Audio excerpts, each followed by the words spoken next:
हो नामाजी चोर हो नामाजी चोर हो बेकार माथा ठोका तो केनो तु करिस चोरी रेखे दाड़ी तु करिस चोरी रेखे दाड़ी तु ईमान कमजोर नामाजी चोर हो नामाजी चोर बेकार माथा ठोका तो तु करिस चोरी रेखे दाड़ी तु ईमान कमजोर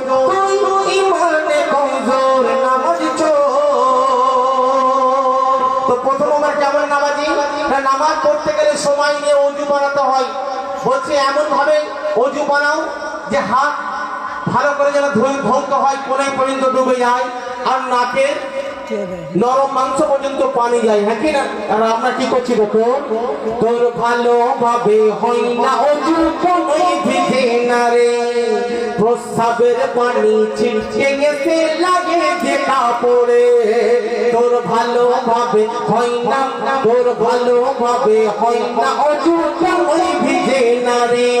প্রস্রাবের পানি ছিটকে এসে লাগে যে কাপড়ে তুই যেখানে পড়িস নামাজ হয়তো কুকুর বেড়াল হাঁটে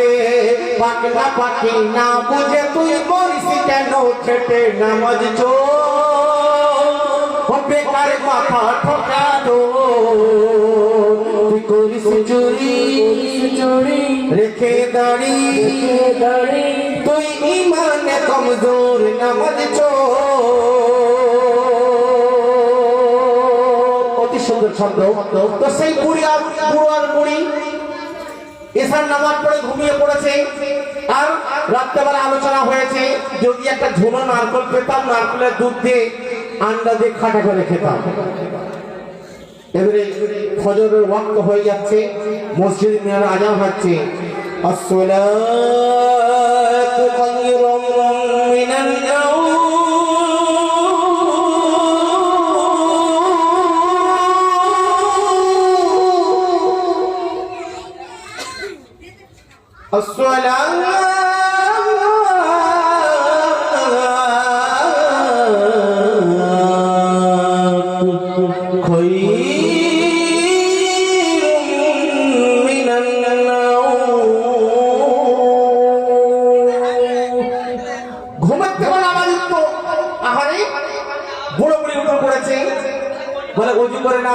বুড়ি নামাজ পড়ে নয় মসজিদে চললাম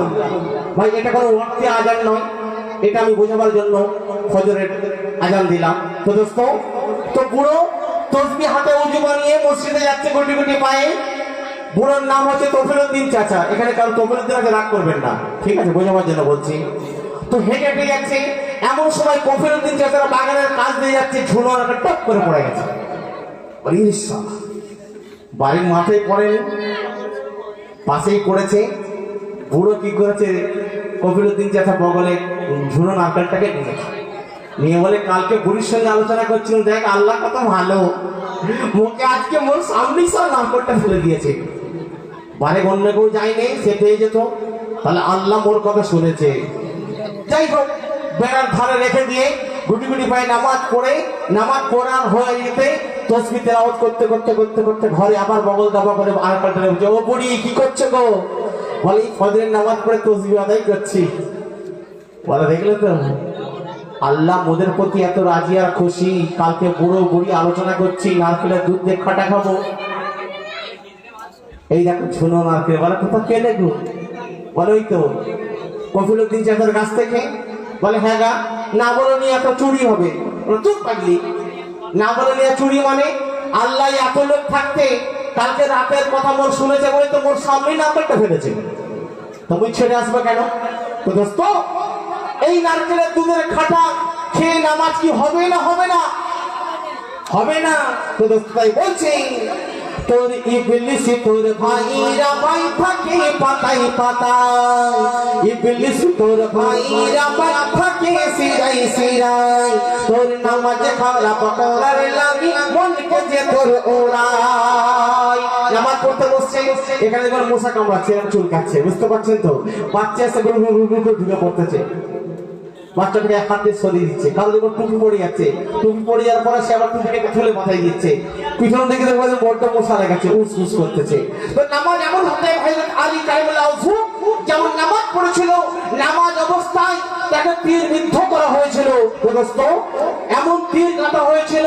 যে সবাই ছাড়াতে পারছে না। সবাই বলছে হযরত আলী যখন নামাজে খাড়া হবে তখন তীরটাকে বার করা সহজ হবে, কারণ তিনি যখন নামাজে খাড়া হয়ে যায়,